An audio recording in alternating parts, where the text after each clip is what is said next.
as she crossed the inner wall, guarded well by Steeper's men, nodding her way through to Crapelgate. Osrith knew she was being followed. Not followed as stalked, or at least, she hoped not. Just the scrunch of feet on dry earth as she went. Who would have known she was gone? Surely not the Etheling, for she had told him he would tell his father he had left, if he dared to come again. Edward said he didn't care, so Osrith told him she would tell Steeper, which had caused the 12-year-old to fall to silence. Besides, when she had looked beyond his door, he was sound asleep, and she wasn't going to be long. Osrith had left with about an hour of daylight to spare, and would be back by nightfall. A robber then, or one of the palace guards, or Ethelwold, though he was usually inebriated and sleeping the sleep of drunks everywhere by now. She slipped into a side passage, between two houses, her boots covered in the blood of whichever animal was slaughtered that day. Few animals were put to the blade in the month before harvest, so she was guessing this household had been caught short with last year's winter stores and had to get by with a pig or sheep. She waited. Feet passed by, the scratching came again. She was not put out about having to fight. That would be easy enough. But she was going to visit a marginalized group of people on the northwest of Winchester. Every city had them done. Not a head Bark, who had been put to death as a witch, and Sula, her daughter, who had ended her pregnancy. Britons made a living servicing the spiritual and physical needs of a population. Christianity was only a veneer for many, and Osrith wondered how different Saxons were to the Danes and Norse, who openly worshipped their gods. Many Saxons seemed to wear the veneer of Christianity, like a best set of clothes. The Saxon church was different here, different to Alba. Osrith barely remembered services at Bibbenberg, but knew well the Irish church, its silences, its welcomes to travellers by washing their feet, its decentralized leadership, and the way priests grew their tonsured hair long at the back, to their shoulders, with a bald pate. Osrith was here to see whichever Briton could supply her physically, could sell her the roots she needed, lily, tansy, and also terebinth, that effective healer of wounds. She had brought the 2 silver coins that Alfred had given to her, and more besides from the stable. There it was again, a screeching, and a figure passed on the road. Looking up, the evening sky shone on beams Osrith could climb, and climb she did, until she reached the thatch, wondering, not for the first time, that birds must have this view every day. How long to wait? That was the question. Her mind drifted to Utah's straw thatch, and wondered whether he knew the silver had gone. How did she think she was going to feel about her brother? Different to how Osrith knew she felt now. Maybe her dream was a child's dream, about rescue and safety. Chancing to leave, she made her way towards the still orange band of sky, dropping down by the outer wall. Marginalized both socially and geographically, Osrith thought, a mile from the Itchen, and the test was much further. Lights shone in homesteads. Yes, another veneer of Christianity here, more like the Irish church, and should any of Alfred's men come asking, they could see they were Christians, outwardly at least. A young girl was playing with a stick by a muddy bank. Clean-faced, as all Britons were, she eyed Osrith with suspicion. "Sut May," she tried, "Sut Whitey." The girl stared back at her, dark brown eyes wide, but didn't answer. Osrith tried again. "She won't answer you." A voice came from beside the girl. In the mud street a woman, older than Osrith, but not elderly, black hair plaited down to her waist, face unlined and free from the damage of disease, peered at Osrith. "Even if she could understand you, and I wonder where you learned Cymraeg, I can barely understand you." She glared up at Osrith. "Alba," Osrith admitted. "Straight Clota, Cumbraland." The woman replied to her in Welsh, and Osrith could barely discern what she said. She did not speak it as Half had spoken it. "You want to know where I live?" Osrith offered, in translation. The woman laughed. There was no humor in it. "You Saxons think you know everything," she scorned. "You have driven the tongue from our children by bribing them with schooling in a church and offered them food." Osrith ignored the hostile, arm-folded woman and leaned to the child again. "Hello, who are you?" "I am Osrith, the Gael," she added, with emphasis. "Seren," the girl replied, not taking her eyes off Osrith. "Seren," Osrith pursued, do you know where your healer lives? Again the girl said nothing. Then, she turned to the woman beside her. Osrith took a step towards her. You are the healer for the Cymric here? She asked. Who wants to know? I am Osrith. I work at the palace. The woman screwed up her face. I am Osrith, she imitated in a sing-song voice. I work at the palace. Osrith put her hand to Bue, and stepped quickly to the woman. Let me put it another way, Osrith spat, in Saxon, in English, in Gaelish, or in Cymric, or whatever language you like. I am a warrior working in the pay of the king, though I am not fussy for whom I work. I have killed Gaels, killed Picts, killed Danes, Norse, Saxons, Angles and, yes, Cymric. I am a warrior who has silver, and I am looking to buy herbs. Bue went shmm in her scabbard as she withdrew her ultal. Will you sell me? But the Cymric woman held up a hand. I am Allah, healer and wise woman here. And here, she looked around the roofs of the shabby, one-story hovels sitting close to one another that made for the Cymric settlement, is not the place to talk. Smiling at the girl, who carried on playing with her stick, the woman trod past Osrith and beckoned to her. Dialogue for Iorn, Osrith said to the girl, who smiled a little and watched her, turning her head as Osrith passed. She knows something of the language, Osrith thought, and it is easy to see I am at a Cymric settlement. Silver transcends all culture and tongue. Pushing aside a curtain, the woman stepped into a house shelved on three sides. A side room was also curtained. Near the back of the hovel a fire was smoking, an acrid stench coming from it. I wish to buy roots. Osrith was direct and to the point. Lily, Tansy, Terebinth, Narcissus. Allah turned from her course, towards the shelves, jars of many things on them. You are with child? Osrith shook her head. But you know what these are for? Lily root for reducing the monthly blood. Tansy for the removal of a child. Terebinth for healing. Allah said nothing, but nodded her head for a moment. I do not have these, she began. Osrith pushed her hand inside her shirt and withdrew a good portion of silver. I do not have these, Allah insisted, eyes on the silver, but I can get them. She crossed to Osrith, staring at the wealth. It may take me some time to find this, I must ask others I know. Then keep the silver as a gesture of trust, Osrith said, holding out the silver towards Allah. Take what you will. At first, Osrith thought Allah was not going to take the coins, but she did, and held open the curtain. Dialogue, Osrith said, and the woman laughed. Few people speak the tongue now. Saxon is what is needed, to live, to get by, to trade. But I do what I can, as do many Britons. She stared at Osrith quizzically. You know Britons? Several, Osrith agreed.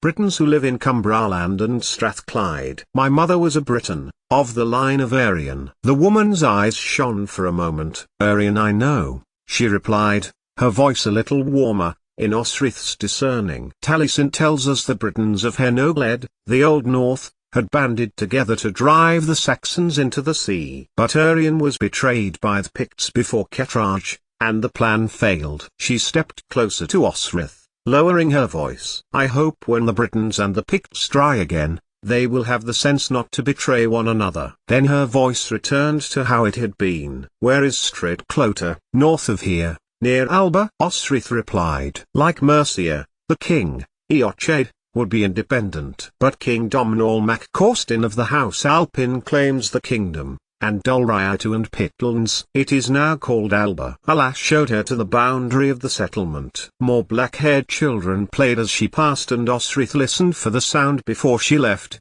but there was nothing, and nothing as she crossed over into the northern part of the city, followed the river down to the palace and nodded her way past her sleepy Elfgar. Whoever it was had gone, and she exhaled something of relief to be back in the palace gardens. While she could go where she wished, Osrith had left the Atheling. But there was a noise behind her as Osrith got to the part of the palace where the bedchambers were, a stumbling, scraping behind her as she turned onto the corridor, now lit by torches, as the summer sun had dipped and darkness had come at last to that long July day.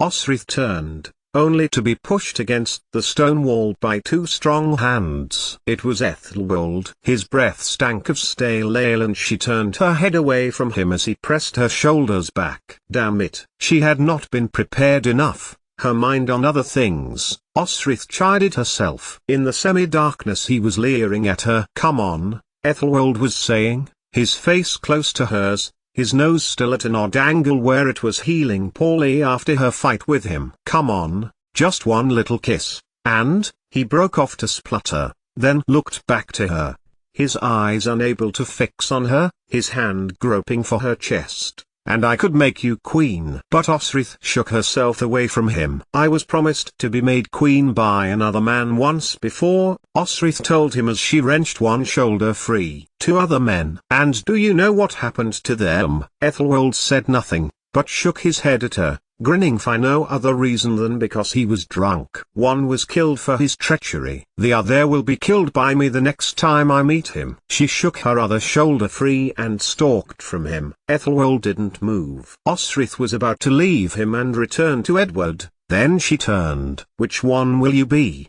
Ethelwald? You will do as I say. Ethelwald slurred as she strode away from him, then slumped onto the stone floor. Osrith glanced back. Do not kill Ethelwald, Stipa had said when he had given instructions on how to guard Edward. But make sure he does not challenge the Atheling, otherwise Alfred will be angry. He was drunk. Osrith said she hadn't caused that. But even so, she turned to help the king's nephew, for he was now trying to vomit, and was choking because of the angle at which had fallen. Once he was on his side, Osrith stepped past him and up the corner, passing the route to the guard room, then right to Edward's room. Edward was awake when she barred his door from the inside, and prepared to lie down in her blankets. His bedclothes were twitching, and though tired, Osrith sat on the end of his bed. It was not possible that he could have followed her and got back before her. Even if he had run, it would be impossible. So that narrowed it down to everyone in Winchester except for the Atheling and his cousin. Where have you been? A walk, to think, Osrith replied. I notified the duty guards. You were perfectly safe, she added. Edward rolled his eyes. I know I'm safe. I'm always safe, he grumbled. Well, thank the Lord God that you are. Osrith bit back. I was with a prince in waiting before, in Irian, who was not safe, who got away from his father's kingdom by the skin of his teeth, and with a lot of favors from allies called at the last moment. Constantine's cousin, Eochaid, would have run him through, in Glashku. Osrith was sure, like she was also sure that he and Girik, as he had been introduced to them that night, had made a pact to aim for the throne of Alba, eliminate and, if they could, the next 2 heirs, Constantine and Domnall. Just like Ethelwald wanted to do with Edward. In Alba, Edward bounced above his covers like a child, and sat, cross-legged by her, his blonde hair wafting in the slight breeze of his bedchamber. It was not Alba then, Osrith said. It was Pitland, Dulriatu and Stradclota. It was the prince's cousin's wish to unite the 3 kingdoms. Domnall's wish, though he hadn't quite achieved it yet. Her heart beat fast in her chest for a moment, wishing she was back there still, fighting for her king, watching him make his successes and carry out his reforms, being a part of them, rather than reading about them clandestinely, months later, at the monastery. She forced a smile onto her face. Alba had already done better against the Norse than your father and Ceolwulf and the kings in the north have against the Danes. Of course, the Scottish king has less land to defend, and a lot of the defending was of well-known, difficult-to-attack territory. Osrith stretched out her legs. Like my father would England, and the Heptasy, Edward replied, solemnly, his mind awake now, and there would be little to be done to make him go back to sleep until he had asked her what he wanted. Then, maybe, he would rest, and she would not have a grumpy Atheling complaining about their fighting drills, or his lessons or his food the next day. Better, for there are fewer people and fewer kingdoms, and the Norse can't penetrate inland using the waterways, and there are too many hills and valleys, which is an advantage to the Scots, for they can make little wars on the Norse and drive them back to the coastline. Edward looked more than a little put out by her words. by her implied criticism of his father, and Alfred's ambition. Osric saw the look, and frowned. He has less land to unify than King Alfred, Osric pointed out. Your father had more to do, has more to do, because his ambition is far greater. A look of satisfaction was beginning to displace that which had been indignation. And the Danes are occupying half of it. The Norse settled but a little, whereas the Danes much more. The Norse never got a foothold as the Danes have done, only in the far, far north, and some of the islands. It's Irian they have settled in, and colonized, not Alba, she soothed. And there is this land, Edward continued, coming closer to her. A land called Strathclyde. You said it, just now? Osric smiled back to him. Did you know it? Knew it, ate in it, slept in it, fought in it, lost blood in it, she replied. Lost my heart in it, she added, silently to herself. Which is how you fight so well, Edward concluded for her. Ethelfled would fight. She wishes she were a prince. Ethelfled was also who told Ethelwold you had left the palace. I listened, crept about, listening, more like, Osric rebuked, in silence. Ethelfled. Had it been she who had followed her? Surely not. Not that it mattered. Osric could leave the Atheling for some things. Besides, Ethelfled was to be married the day after tomorrow to Lord Ethelred, who really should have been named King of Mercia, and would be gone from Winchester. The guard who had arrived with Lord Ethelred was excellent, and Osric had met Aldhelm, who had made the perniciously choleric Miriel break into the first smile Osric had seen of him. Odda's guardsman was happy to see Lord Ethelred's advisor, for this was because he was Miriel's brother-in-law. Osric had a gratifying time as the Mersons and the West Saxons shook hands with one another,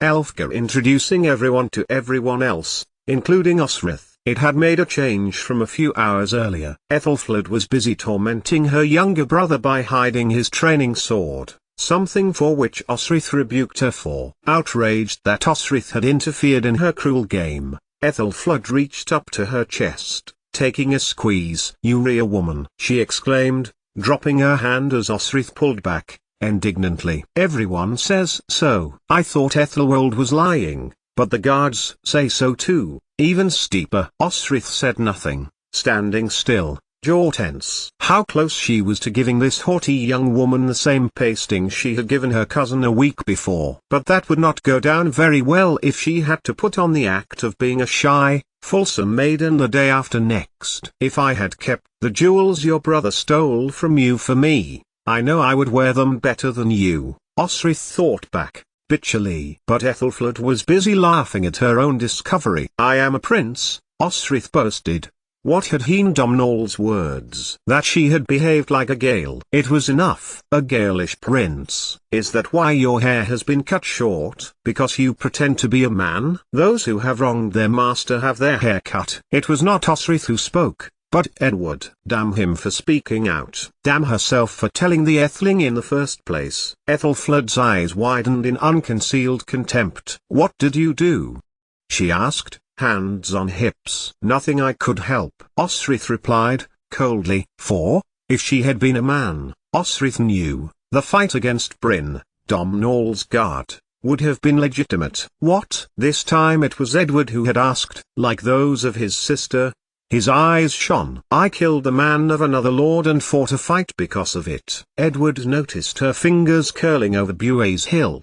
But Ethelfled had stood in front of her, her face severe. She looked across now, to Edward, all lit up and alive with thoughts as he leaned towards her. I will fight one day, he declared, as he sat, all alight with determination, as his short sleep had given him fortitude. Osric hoped he wouldn't want to spend all night talking to her. I will fight Danes and build an England with Ethelfled. Osric's heart sank. If he wasn't careful, she would end up downtrodden as a king, too, by his strong-willed sister. Must she be included? Osric asked, knowing the answer. Oh yes. Edward enthused. She fights better than me. But one day, you will be king, Osric explained. You will. He stronger than Ethelfled, when you are grown to a man. But Edward just smiled back at her. I will still need her, and she will need me, he declared, and Osric looked at him for a moment, quietly confident that the nasty, spiteful girl of an elder sister who took his things and tormented and teased him would be by his side his entire life,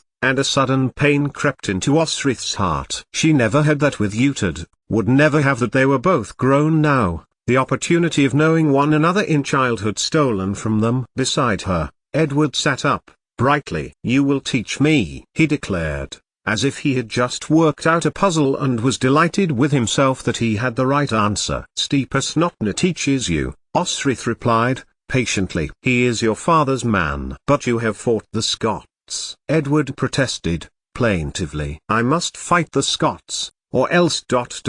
or else my firstborn son." "I have fought with the Scots," Osrith pointed out, her most beloved people coming to her mind. "And now am I not in Alba? I cannot teach you. Besides, I am your guard, I defend you, until you can defend yourself." "Yes." Edward looked thoughtful. "But, if I fought you, you would have to defend yourself." Osrith smiled. He was as clever as his father. "Yes," Osrith agreed. "If your father consents." 88,888,888. And Alfred, amused by Stipa's suggestion, who Edward had made a conduit for the idea, had agreed, and Osrith's day was only going to get worse as the king, the royal family and assembled lords congregated in the training quad to watch Edward practice.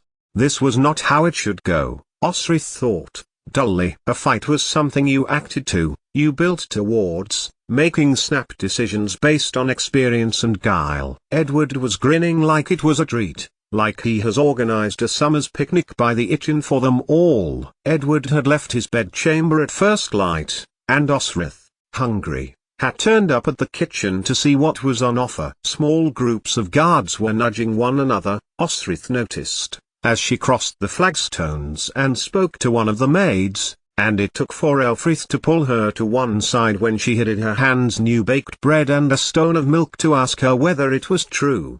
"Is what true?" Osrith asked, genuinely surprised. "That you are going to fight the Atheling?" His voice was low, and Osrith knew whatever she said, her gossipy friend would be gleeful at the news. "He wants me to fight with him, that's all, so he can be tested." "He said he would ask Stipa." Osrith shrugged, and bit into the bread, its warmth filling her mouth satisfyingly. "Well, of course, he went to the king for his agreement." Osrith stared at Elfrith, glanced behind him at a grinning Elfgar and at the young warriors, Godwin and Hayard amongst them, and back to his eager face. "The king has agreed?"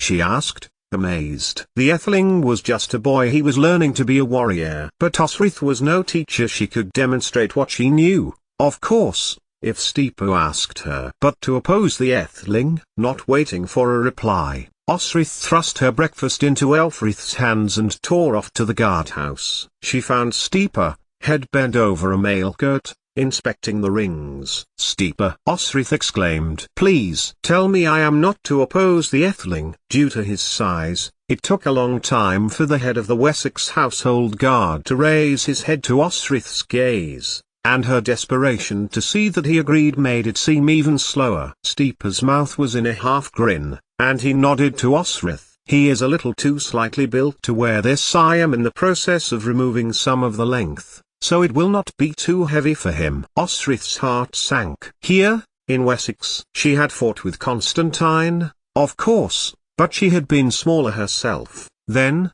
and he had grown much stronger than her. What if she were to injure him, Edward, the king's eldest son, with such plans for his future, a Danish half-kingdom to win back for all Saxons? Kingdoms to unite? No. Stipa held her gaze and Osrith broke off. "I have informed the king of the Atheling's proposal, and I have advised that he may be in a good deal of danger from a warrior as formidable as yourself." Stipa stepped back from the mail, inspecting its alteration. "You are to begin today, and continue the day after tomorrow, for there will be no sword practice on the day of his daughter's wedding." Stipa sounded as if he had memorized Alfred's words, and Osrith found herself nodding silently as he continued. "You must not go easy on the boy," he added. "This is an instruction from the king himself." I must not go easy on the boy, Osrith thought to herself, as the boy in question stood before her, the otherwise pleasant mid-morning summer sun illuminating the battleground, which was the courtyard of the palace, so everyone might see them. I must not go easy on the boy, and were I to try to back out of it, Alfred may conclude that, as I do not want the boy to progress, that I am disloyal to Wessex, that Irian, or Alba, or wherever I come from, has planted me to shelter the boy, so the boy may not learn when he takes the throne. How fanciful that sounded, Osric thought grimly. But it was Elfrith who put that idea into her mind, and she had stood before King Alfred twice since she arrived in Wessex, and that was twice too often, before his steely, uncompromising glare, expressionless face and domineering intellect. So now she was drawing Buet as the mail-clad boy stood before her, as spry and agile as she remembered Constantine to be. And she would not go easy, for Alfred would know, otherwise. Those gathered to see this spectacle faded beyond her sight. The king with his lords, Osric noticed, including Oda, who smiled at her, encouragingly. Beside him sat Ethelfled, who was scowling, and scowled more when she caught Osric's eye. Beaming to her right were the Mercen Guard, Lord Ethelred seated to their opposite side, and Miral's brother-in-law, Ethelred's adviser Aldhelm, watching on in interest. Others, too, were gathering, but Osric knew that if she saw her brother, she would stand aside. This was too much. In no battle ever did spectators crowd around two opponents to watch the battle. This was not a Norse or Danish square, this was not Tara, and she was not fighting Domhnall's man, Bryn, for possession of the sword she was now holding. Osric squashed them all beyond sight and imagined she was on a battlefield, carnage being wreaked where these people looked on. Her enemy was before her, and her job was to disarm this boy in any way that she could before dispatching him to God. Buet's polished steel dazzled. Thou shalt not kill, the Bible told her, Father Becker told her, and yet there seemed to be, for Christians, the caveat of, unless it is for possession of land or wealth for your king. And she would not kill, not today. Yet, she could not oppose Edward, truly, unless she fought with her heart. It began before Osric realized she had begun to scream. Not rushing in was Edward's first mistake. He was casing her out, judging her moves, and he was startled at her ferocious cry. Before he had even begun to oppose Osric, he should have had some idea of the way the enemy would come at him, and he dodged her first thrust, more out of chance than any tactic. Steeper must have coached him, surely, Osric thought, and she turned quickly to see him running at her, sword aloft. Good. He knew how to use ironware, and Osric parried the blade away from her, ducking below his arm. Turning, she faced the boy again, her mind remembering when, instead of fighting against Constantine as a tutor, she would fight alongside him, and learn. She had learned from the best experience that she could. Domhnall had taken the field alongside her, and Osric, clad in Constantine's armor, had fought the Norse unto Ivalo Ithbroek was in front of him, and he had slain him.